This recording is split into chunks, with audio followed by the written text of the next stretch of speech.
وازيكم عاملين ايه؟ اخباركم يا جماعه؟ ومش محتاجه بقى اقول لكم اللايكات بقى والاشتراكات بقى، عشان خلاص انا تعبت بقى من الكلام. يا جماعه اعملوا لنا لايكات بقى، رفعونا يا جماعه، رفعونا شويه بقى، قربنا على ال1000 خلاص، قربنا، فاضل على الحلو دقه يعني، فاضل لنا كام مشترك كده ونكمل ال1000 ان شاء الله. وشكرا للي شجعني وشكرا للي بيعملوا لي لايكات، بجد بشكركم جدا جدا جدا. والنهارده هنشوف البتاع دي هنجيبها ازاي بطريقه سهله جدا. ان انت هو في جليتش، بص هو المفروض ان هو 5000، عامل لك اللي اتاخد منه 7450، هو في غلطه. اول حاجه ان انت باف نوب اللي هو ده اللي هناك، وكاوبوي بوس والياتي ده اللي انا مش عارفه اوصله لغايه دلوقتي يا جماعه.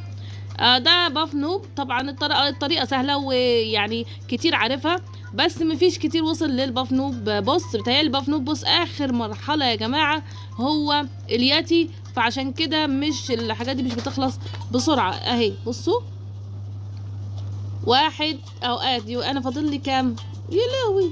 بصوا انا فاتحه كام، فاضل 1 2 3 4 5 5 عشان خاطر توصل للياتي ده. ده محدش لسه جابه طبعا ال100 ساعه. ده المفروض ان انت زي ما قلت لكم تقتله 50000، وده تضربه يعني 50000 واحد، وده تقعد 100 ساعه. ما اعتقدش ان ده حد هيجيبه يعني. انا 10 منت يا جماعه من ال100 ساعه، فلا صعبه جدا، صعبه بصراحه. بس هو بيحسبها لك على مدار الايام، خلي بالك. مش بيحسبها لك على ان انت تقعد مره واحده، لا. هو انا من المره اللي فاتت قعدت 6 دقايق، ودلوقتي قعدت 3 دقايق، فحسبهم لي. لا هو مش بيخليك لما تطلع من اللعبه ما تتحسبش، لا بتتحسب. وبكده يا جماعه الفيديو بتاعنا، ربنا يكون عجبكم. ما تنسوناش بلايكاتكم واشتراكاتكم الجميله عشان يوصلكم الجديد. ويلا اقول لكم سلام.